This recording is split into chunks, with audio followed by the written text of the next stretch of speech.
सचिन क्या रडार पे आया?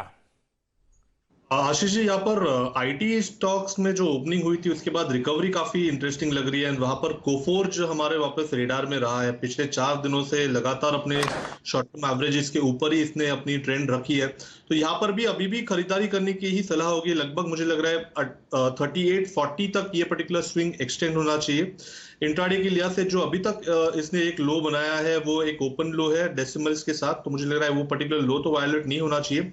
बट फिलहाल जिस तरीके से एकदम स्विफ्ट रिएक्शन आया है तो मुझे लग रहा है 3700 के स्टॉप लॉस के साथ भी अभी भी लॉन्ग पोजीशन बनाई जा सकती है 3840 के टारगेट के लिए। आईटी में रिकवरी अब खराब शुरुआत के बाद नजर आ रही है। और रखिए मिड कैप आईटी स्पेस से एक प्रिफर्ड स्टॉक आपकी स्क्रीन पर, कोफोर्ज। खरीदारी करने का सचिन पे यहां पे मन बनता हुआ। इस बीच सचिन ने जो कोफोर्ज की बात करी थी उसको जरा स्क्रीन पे दिखाइएगा। आज का बीएससी पे हाई 3827 का दिखा रहा है। तो बढ़िया मूव कोफोर्ज में बनना शुरू हो चुका है। ये खुलने के बाद मेरे ख्याल से पहला ट्रेड लिया गया था, तो ये तो ट्रेड बढ़िया ग्रिप में आ रहा है। सचिन, कोफोर्ज को रिविजिट करें क्या? स्टॉप लॉस ट्रेल करना है क्या? जी आशीष जी, इनफैक्ट मुझे लग रहा है ओवरऑल जो मिड कैप आईटी पैक है वहां पर जरूर आज फोकस रखना चाहिए। थोड़े से बाकी सेक्टर्स में प्रॉफिट बुकिंग हो रही है एंड कहीं जाकर मुझे लग रहा है पोजीशंस यहाँ पर शिफ्ट हो रही है। तो यहाँ पर डेफिनेटली अपने पोजीशंस को राइड करना है एक ट्रेलिंग स्टॉप लॉस मैकेनिज्म से। सो इमीडिएट बेसिस पे जो इसकी कॉस्ट है लगभग अराउंड 3750 के आसपास की, तो मुझे 3730 के स्टॉप लॉस के साथ अभी भी यहाँ पर राइड करनी है पोजीशन को। एंड मुझे लग रहा है 3840 से लेके 3885 तक के भी स्विंग्स आज पॉसिबल हो सकते हैं कोफोर्ज में। तो इनिशियली जो डेटा नजर आ रहा है वहां पर क्लियरली एक अनवाइंडिंग का डेटा है एंड 3800 जैसे ब्रेक हो जाता है वहां पे अगर सस्टेन हो जाता है तो मुझे लग रहा है काफी बड़ी मूवमेंट आज के सत्र में ही कोफोर्ज में अनलॉक होनी चाहिए। तो अभी भी खरीदारी करने के मौके ढूंढने हैं। एक रिवाइज टारगेट होगा अराउंड 3885 का। ओके, कोफोर्ज आपकी स्क्रीन कर रहा है। इस बीच सचिन ने एक और बढ़िया मिड कैप आईटी ढूंढ लिया शायद। सचिन, कोफोर्ज तो बढ़िया रहा, अगला कौन सा? आशीष जी, यहाँ पर एम्फोसिस में भी मुझे लग रहा है एक अच्छा ब्रेकआउट होना चाहिए, क्योंकि जिस तरीके से पिछले 3 दिनों का डेटा है लगभग 2300 का एक मेजर हर्डल नजर आ रहा था। इस पर्टिकुलर 2300 के हर्डल को इसने पार कर दिया है। तो लगभग इंट्राडे के लिहाज से 2380 तक ये पर्टिकुलर मूव एक्सटेंड होनी चाहिए।